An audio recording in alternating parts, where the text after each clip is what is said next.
Hi, my name is Chris Tom. I'm a voiceover talent here in Nashville and also have been an audio engineer for the last 20 years, both live and in studio.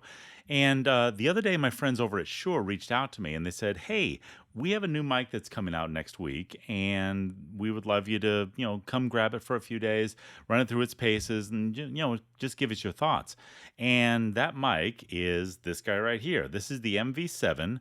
This is their podcast microphone. On the packaging here, it says for podcasting, home recording, and streaming. So obviously, they're marketing this toward podcasters and Twitch streamers and things like that. And plus other platforms. I know people stream on more than just Twitch these days. But yeah, so this is the mic right here. As you can see, form factor, it looks very much like an SM7, which is a very popular mic as far as podcasters and streamers are concerned. The measurements are it's 6 inches long. The barrel is about 2.5 inches in diameter. It's pretty cool mic. And the nice thing about this, so the SM7B is basically, like I said, it's pretty much a go-to mic a lot of people choose for podcasting and things like that, which is a dynamic mic. So is this. But the thing is about it is, in order to have that, you have to have some sort of external audio interface, be it a Focusrite or something like that, because it's XLR. So you have to have something that's going to translate from the XLR to your computer. The nice thing about this is it's USB and XLR, as you can see on the back here. Let me show you.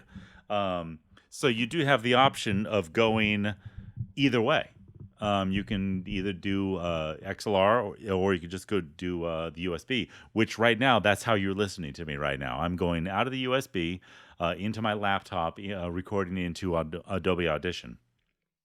And when you go USB, they have some software called their MOTIV software.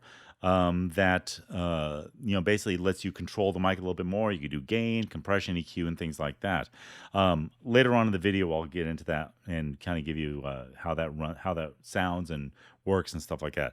One of the things I want to say straight away, I am not being compensated by Shure whatsoever for this. I am not being paid by them. They're just literally letting me borrow the mic, and that's it. So I'm going to be as honest as I can. I warned them. I said, hey, I'm going to be honest. If it's crap, I'm going to say it's crap. If it's great, I'll say it's great.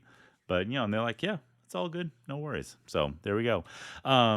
So I did an unboxing video, which I'll show you in a second, kind of go through the process. And then also, too, unfortunately, I wasn't able to get an SM7 from Shure because they were out when I went by the office. But I did borrow from a friend of mine who does podcasting in town. He uses an EV RE27, which I know is another popular podcasting mic. So I borrowed that from him. And later on in the video, I did a shootout between this and the RE. So you can kind of get an idea as far as audio quality between the two of them, stuff like that. And then, like I said, and then finally we'll go through the MOTIV software that comes with this. We'll show you the features, listen to what the different things you can do, because you have they have auto level mode, which you're listening to right now. Basically, it sets the level for you. It's literally just plug and play. I haven't touched this thing. But also, too, they have a manual mode, whereas you can get into the gain. You can do some EQ stuff. You can do compression limiting. Also, too, one of the features they have in the MOTIV software, and once again, we'll get into that, is right now you can see I'm pretty on top of the mic right now, and being a dynamic mic. And so, like, I can get up on it and I can have, really good, proximity effect. I forgot the name for a second. But also, too, I can get off it a little bit and still have a good presence. But then they have a feature in the software, whereas you can choose your distance. So, like, they have the close, which is up to 6 inches, and then they have a distance setting, which is 6 to 18 inches. So we'll listen to both of those. And I wanted to set up here in my living room because I figured this is the place normally I would be in my booth, but this would be the place that a lot of podcasters might be in, or they'll maybe streaming while they're doing their games. They'll be in their living room, watching their TV, what have you. but you can hear, I mean, there's a lot. I mean, I'm in my living room, which is not sound treated. I do have a carpet and my sofa here, but there's not a lot of sound absorption. And when I listened earlier, I didn't hear a lot of reflection coming through the mic when I was in the close proximity mode. But we'll listen to that later on. But yeah, so we're gonna run through the paces. I hope this is beneficial. If you like the video, please say so. Leave a comment. If you don't, be quiet because no one wants to hear what you have to say. That's it. Let's do this thing. See how she runs. Okay, so we are now at my craft desk. We have the MV7. We're gonna open this sucker up and see what we got. While I'm doing the exciting unboxing part, I will put up a screenshot of the back of the box to kind of give you an idea of the features. And as you can see, it got the voice isolation technology, auto leveling. It's basically streaming ready, customizable sound signatures. It does have headphone output, which we will check out, and it's compatible with standard mic stand, so that's kind of cool. So here we are. Well, welcome to better sound. Oh, that's nice of them. Alrighty, so typical sleeve. Looks like we just kind of fold it up like this. Cool. We have a quick start guide, which we'll look at. So quick start guide. We'll look at USB touch panel shortcuts. So we'll definitely take a look at that. And here we are. This is the MV7. Sweet. Let's see here. So, like I said, the form factor pretty much very similar to the SM7. Let me grab my ruler here and we'll get some measurements. So as we look at this, hopefully you can't really see, it's really dark. Hang on, so I'm gonna pull this light over. Measurement wise, it's about 6 inches in length. That's 6 right here. Can you see that? You can, kind of. So 6 inches in length. The barrel is about 3 inches. Let me grab my caliper, see if I can do it better than that. Actually, even less. It's like 2.5 inches almost. As far as the diameter. Yeah, it's pretty cool. Let's see. Oh, yeah, it does. So the windsock does come off. Here's the basic element shield right here. I have a feeling we'll take this off and we'll play with this. See what's in there. But yeah, there you go. Pretty cool, pretty straight away. So yeah, so here we go. So XLR input, USB input, which we'll definitely play with, and then the headphone out. It's got a 1/8 inch headphone out, which we'll also listen to at some point. Here is the top of it. So I'm guessing this is a mute right here. Let me see if I can zoom in a little bit for you guys. There you go. Oh, this will be much better. As soon as I can get the camera to operate. There it is. Here we go. All right, so here is a mute. Here, this looks like your input level. And then monitoring? I don't know. It's got a headphone and a microphone thing. So we'll check out, we'll see what that is. We'll put this back on for now. But here's an easy way to find out. Actually, we'll look at the guides in a second, but we'll pull out the rest right now. Let's see. So we got our cable pack, as you would typically have.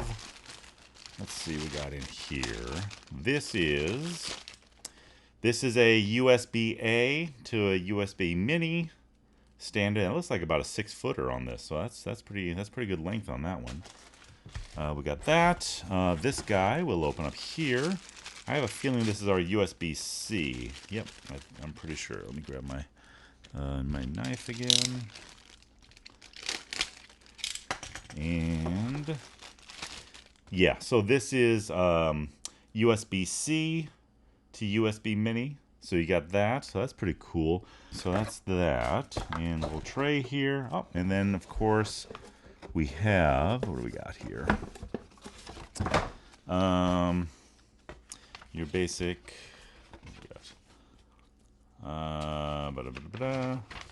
Something in Arabic, which I do not speak. Let's see. Safety precautions, blah, blah, blah. Information for user, FCC compliance, all that stuff. Okay. And then, of course, your limited warranty card right in there, too. So that's pretty straight away. So, yeah, let's take a look at these two guys we got here. As far as, well, let's first look at the quick start guide. And let's see. So basically, oops, let me pull it over here. So MV7 quick start guide. First off, connect it. Go figure. And as stated, yeah, so if you're going to use XLR standard, go in the XLR input, obviously. Go to your interface, and then going straight to your computer. And then the one touch panel on the micro will not be activated when using XLR, okay, which makes perfect sense.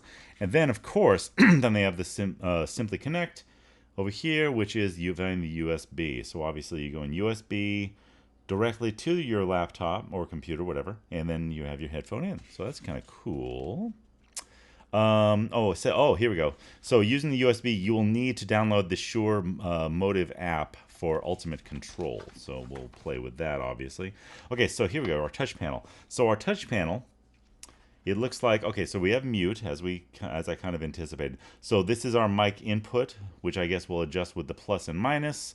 And then mic lock indicator. So I guess you can lock it so you can't adjust it. We'll find out. And then toggle between mic. Oh, okay, cool. So this button here, you'll switch between either your mic input or your headphone out.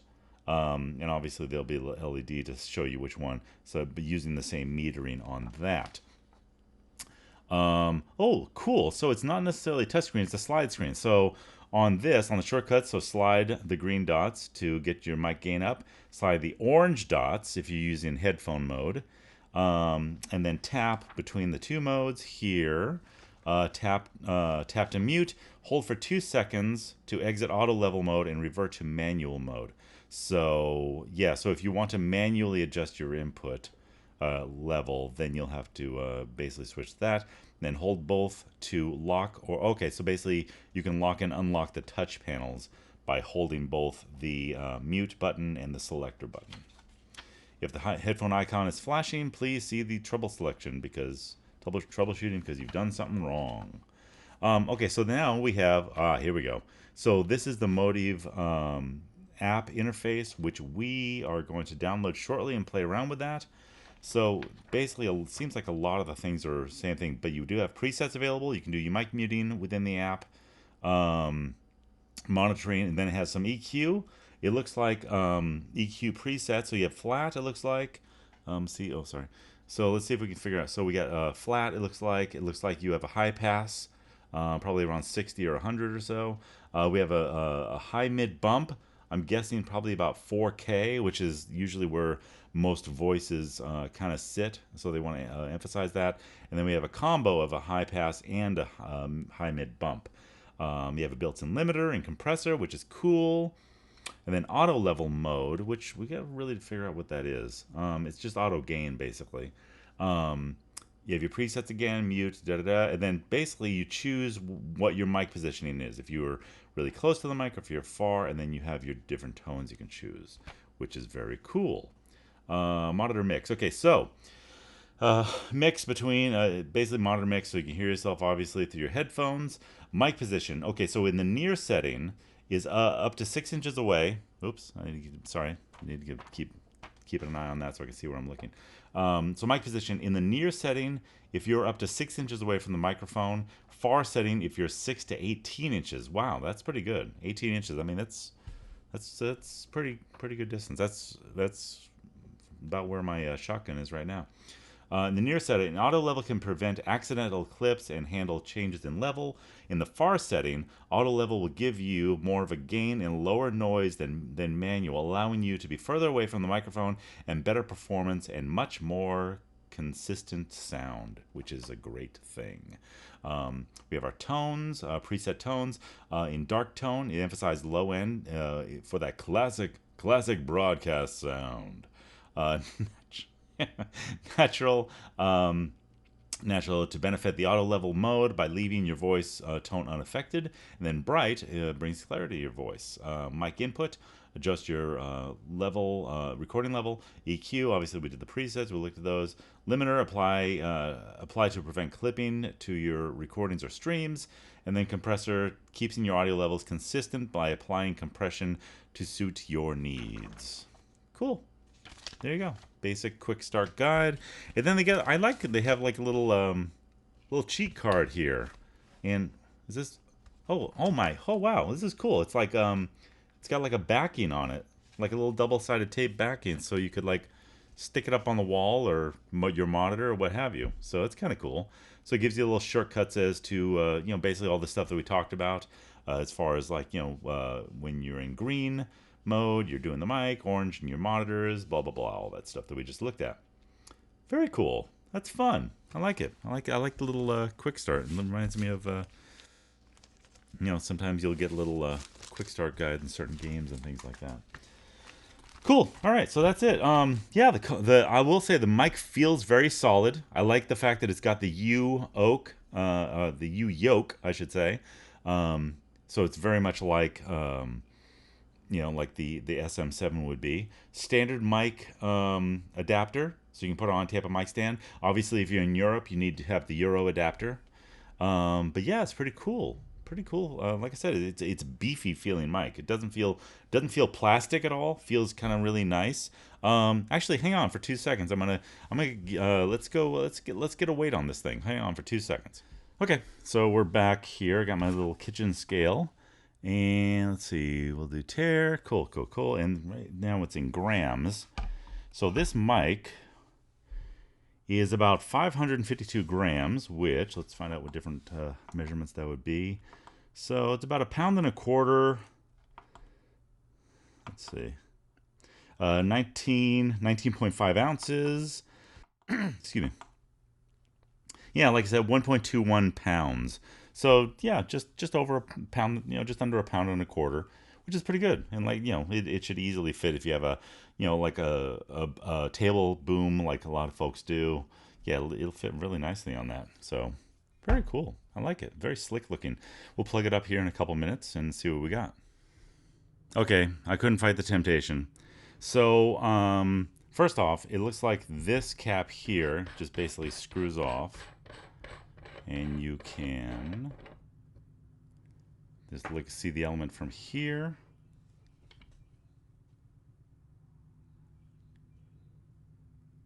Pretty standard element. Curious how this compares to the SM7 element. And then also too, then I pop this guy here. So basically you have your AD converters. Whoops, where are we? Going that way and that left. Yeah, there you go. So, your AD converters, you can see direct on the bottom there. You can kind of, let me see if I can get a little better light in here. Give me 2 seconds. I don't know how that would work. Oh, there we go. So yeah, you can see your XLR connector right in there. You can see I kind of see. Oh yeah, there you go, right there. On the upper right, you can see your USB connector, which is soldered right to the board, and on the other side will be where your headphone is. So there you go.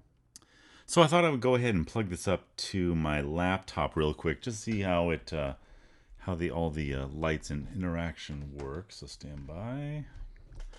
There we go. Cool. All right. So we've got a little turning on sequence. Okay, here we go.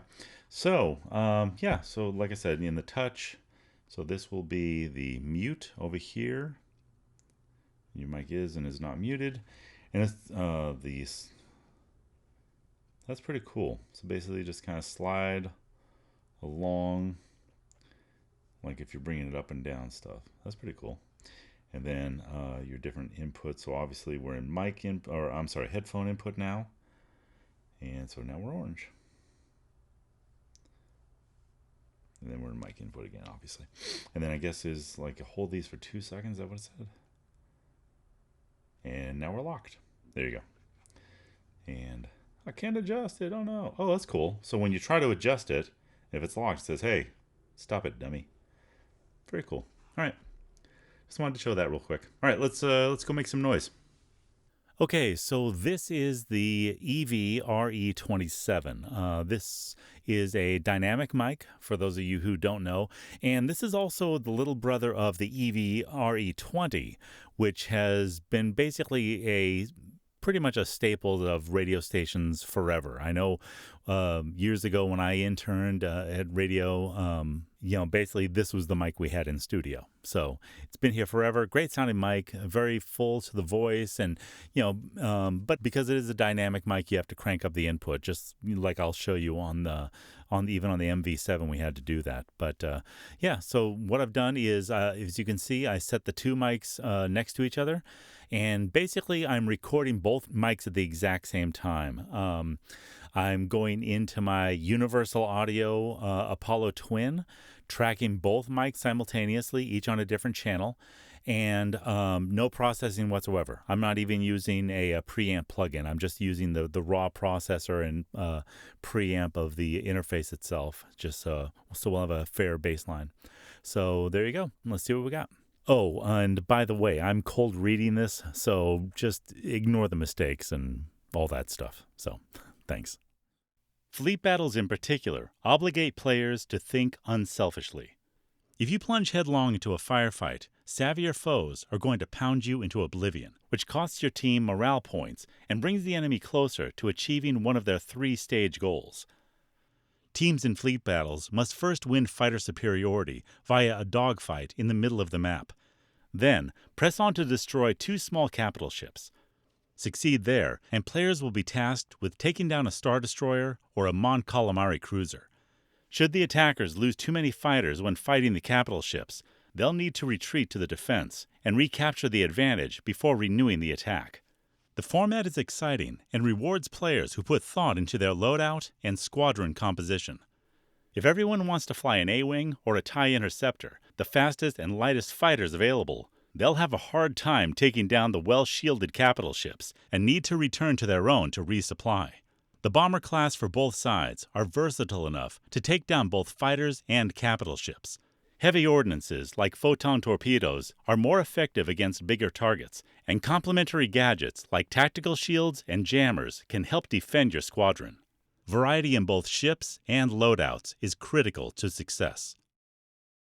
Okay, so I just listened back to the same thing you just heard, and you probably picked up on this too. It wasn't dramatic, but the MV definitely was a little bit thinner sounding on the low end compared to the EV mic, which makes sense because the EV, the 27 and the 20, I mean, that's a dedicated instrument mic. I mean, that's really what they're designed for. I know for myself, I've used an RE20 on kick drum and bass guitar cabinets and things like that, and it's been really great. Whereas this one, obviously, since it's geared towards podcasters and streamers and things like that, this is more of a dedicated vocal mic, especially for speech. But even with that, though, it sounded thin compared to even right now, when we were recording earlier. So I had an idea, and I wanted to do another experiment. So what I did is I pulled my laptop in with the mic and connected my USB to my laptop and then the XLR to my normal recording computer to basically record both of those at the same time, which I found out you can do, and primarily to see what a difference the MOTIV software is doing as far as the character of the mic and stuff. So we'll take a listen to that and see how that sounds like. So hang on. Fleet battles in particular obligate players to think unselfishly. If you plunge headlong into a firefight, savvier foes are going to pound you into oblivion, which costs your team morale points and brings the enemy closer to achieving one of their 3-stage goals. Teams in fleet battles must first win fighter superiority via a dogfight in the middle of the map. Then, press on to destroy 2 small capital ships. Succeed there, and players will be tasked with taking down a Star Destroyer or a Mon Calamari cruiser. Should the attackers lose too many fighters when fighting the capital ships, they'll need to retreat to the defensive and recapture the advantage before renewing the attack. The format is exciting and rewards players who put thought into their loadout and squadron composition. If everyone wants to fly an A-Wing or a TIE Interceptor, the fastest and lightest ships available. They'll have a hard time taking down the well-shielded capital ships and need to return to their own to resupply. Okay, so I'm sure you could hear the difference between the XLR and the USB. Yeah, definitely the USB was a lot fuller sounding, had a lot more body. And also, if you think about it, though, it makes sense because on the XLR, basically, it's coming straight from the element to the recording, and that's it.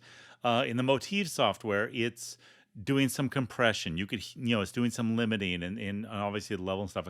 I mean, you could hear, it's pretty clear you could hear the compression kicking in and out. And that's totally fine because you think about somebody who wants to get this, they just want to plug and play. They literally want to just plug this thing, turn on OBS, and start streaming. They don't want to have to worry about levels and all this other stuff. So I think that's, again, the beauty of this particular mic. So, okay, so next what we're going to do is go through the MOTIV software, MOTIV, M-O-T-I-V.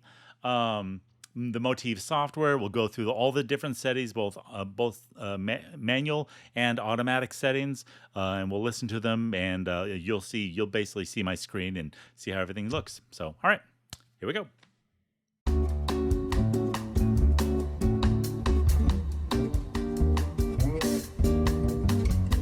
Okay, so as you can see, I have the MOTIV software up. The interface is up. I have my photo up, so you can see about where I am in relation to the mic, especially when we get to the near and far settings. And then also too, I have Audition open, so you can get an idea about just what kind of levels we're looking at. So right now, I have it in manual mode. Let me go ahead and put it back to auto. So this is auto level right now. As you can see, so if I'm about 6 inches away from the mic, and I'm speaking a pretty good volume at the moment. And it's peaking like about -9, -12, somewhere around there. It is set for the near mode, so which is, like I said, it's about what they recommend, about 6 inches from your mouth. And so we'll do that. So now let's go. The first thing we'll do is we'll look at this. You can save presets, which is kind of cool depending on like if you're changing your setup and okay, I always have a setup when I'm doing this, it's this, so you can change it, save those presets, which is cool. Obviously, we can mute the mic. But now that's back. Monitor mix when we're actually cueing off of the headphone out on this, and then also to then the near and far. So let's look at let's listen real quick. So right now the tone is normal, what they call normal, and then now we're going to switch to what is considered the dark mode. So actually, you know what? Let me throw on some headphones right now, and so I can listen with you. All right, so just to let you know, I tried using headphones monitoring this, and apparently it doesn't pass it through. The tone change doesn't pass through the headphones. I listened, I switched a couple times, I couldn't hear the difference on the headphones at least. So I guess it's only for when it records. But as you can see from the volume, I mean, it's a little hotter. I mean, especially right here, you can see it peaked up a little bit, but mostly the difference is in the tone because it's still, the input's still about the same. The compression that they have on there is still about the same. So this is the dark tone, and then we'll go here to the bright tone, which is right here. This is the bright tone. So imagine this is to kind of, make your vocals pop a little bit more on top and stuff. Just so getting, especially like I said, if you're playing a game environment and stuff like that, whereas you have the game audio playing, you want your voice on top of that. So this will probably help it pop through if you need it to. So there you go. So let's go back to normal now, or natural, I should say, which is here, and we're in natural tone. So we're gonna play with the proximity. So right now I am in the near setting, and like I said, it's about 6 inches or so. If you look at my little ruler, here I am. Oops. About 6 inches away. And so what I'm going to do is I'm going to push this back. So I'm about a foot away now from the element. But then what I'm going to do is I'm going to switch it to far in 3, 2, 1. So now this is in far mode. And like I said, the mic is about a foot away from my mouth. They recommend 6 to 18 inches. And like I said, 12, I figure it's like a happy medium and stuff. I'm not listening right now. I'm not monitoring, so I'm not sure how much room sound you're picking up now. If you get a little more reflection or what that is, or how that changes. Let's once again we'll go through the presets as far as the tone. So right now we're in natural tone still, and then we'll switch it here, and now we're in dark tone in the far setting, which will give you, like I said, it should give you a little darker tone. I mean, you're still losing some proximity effect because you're not right up against the element, but I'm sure the software is making up for it. And then we're going to switch to the bright tone right now. And so basically this is the bright tone with the far setting. So this will pick up a little bit more of the transients when you're kind of going sharp with your tone. And yeah, so that's how that sounds. All right, so now let's go back to natural and near, and we'll pull it close again. And now we're going to go, and we will go into the manual settings here. So the manual settings, basically, whereas I can manually control the input, obviously. So right now I have it like about 36 dB. I can take it all the way down if I want to, and obviously have it pretty low.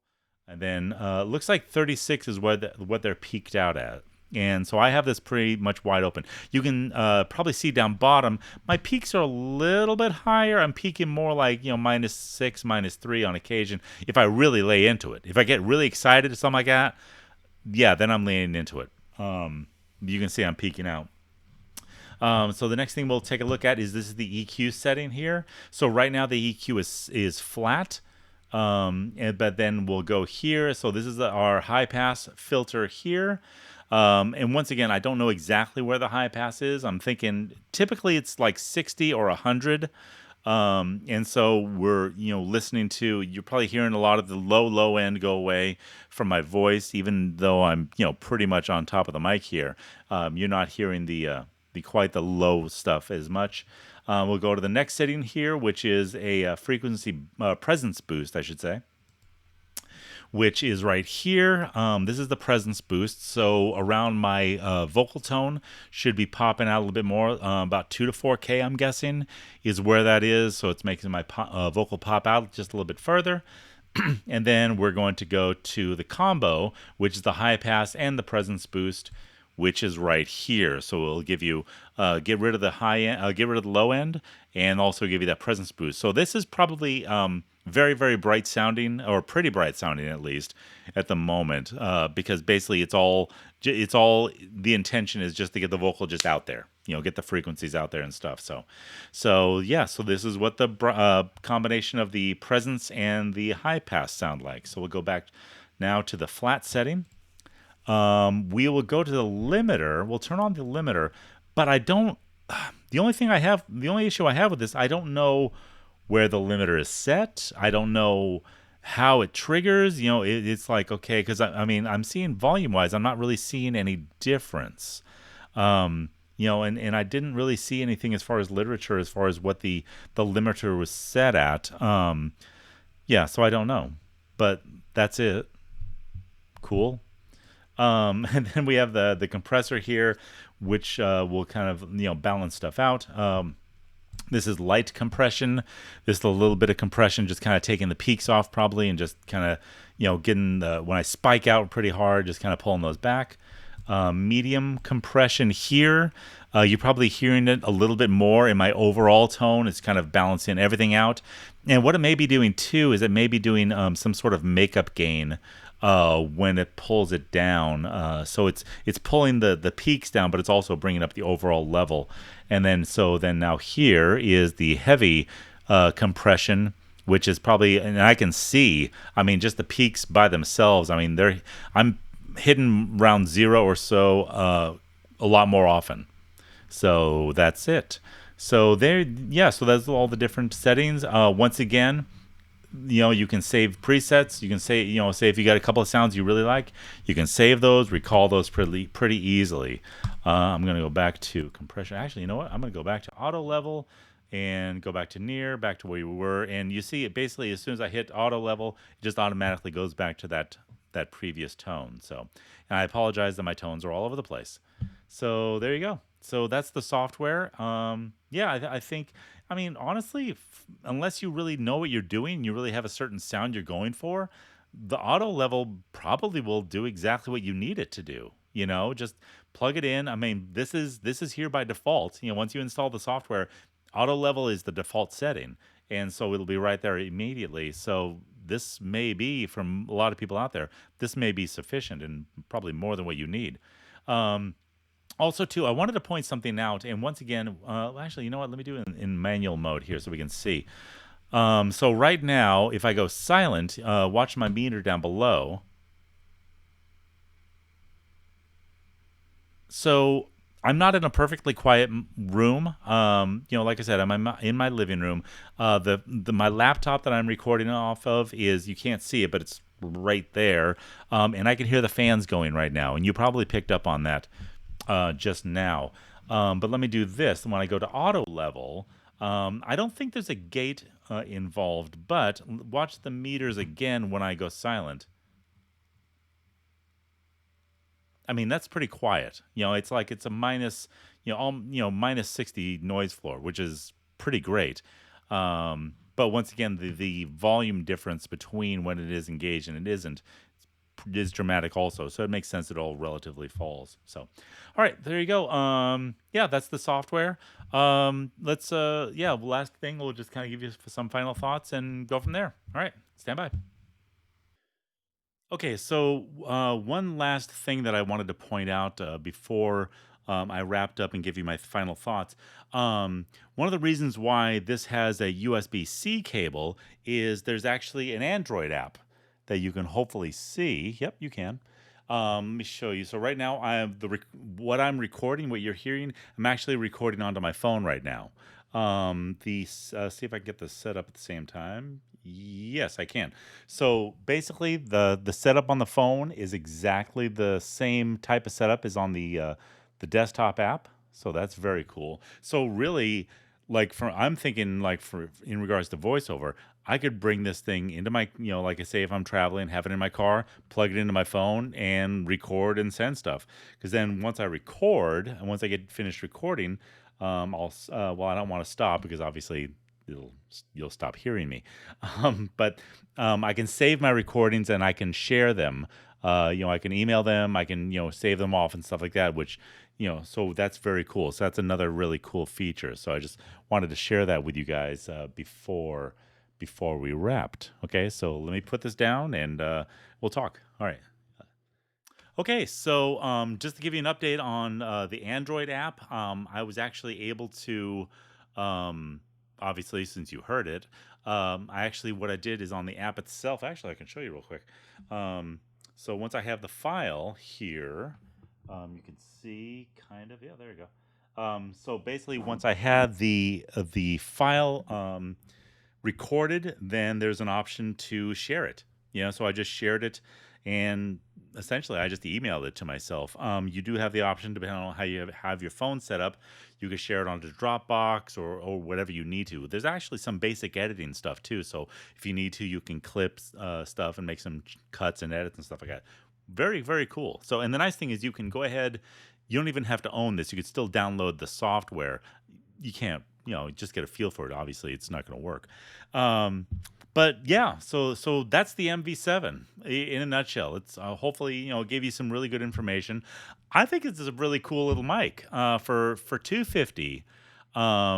You've got, in my opinion, a good sounding mic. I think it's a dynamic mic, so the recording volume is gonna be a little bit down, but it hasn't been a problem so far. I haven't really had to adjust the volumes terribly. Yeah, it's got a great tone. It's got processing on board. It's got the USB connector on. You can either go into your laptop or you can go into your mobile device. So that's very awesome. It's a fun little phone. Well, it's a fun little phone. Yeah, it's a fun little phone. Too bad it's a microphone. Oh, that's what I meant. It's a fun little microphone. So I should probably cut that, but I'm not going to. Yeah, but it's a fun thing, especially, like for myself, being a voiceover person, I could see myself when I travel, just throw this on my suitcase and that's it. In past I've carried, I have a 416 that I'll carry with me with an interface, but if I don't have to carry all that, if I could just throw this into like even a backpack, that's great. It's convenient, and like especially 'cause too, I have this little fold up table stand. So between the two, I think it'd be a great option. And like I said, it sounds great to me. For what it's going to be, especially if while you're traveling, you have auditions and stuff like that. So yeah, it's super easy. Stick it in your car and just have it available. Um, if you're a podcaster, same thing. It's super easy to use. If you're a streamer, like I said, it plugs straight into OBS. I did test that offline, and it recognizes it just like any other audio device. You just bring up your level like you would and stuff like that. But yeah, it's a fun little mic. I'm digging it. Like I said, for the form factor and 250, I think it's a good value and a good deal. So I think if you check it out, you will be pleasantly surprised. So that's just my opinion. Your results may vary. So, anyways, thank you so much for hanging out with me all this time. I am really honored and blessed the fact that you would choose to spend time and watch this. Hopefully, you got something out of it. Hopefully you got at least marginally entertained.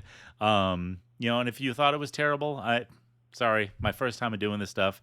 Did the best I could, but I had fun, and so hopefully it'll get better over time. I know I've talked to Shure already, and we're going to start doing more things like this with them. They have one of their other mics. They have it's a very tiny mic. It's called the MV88.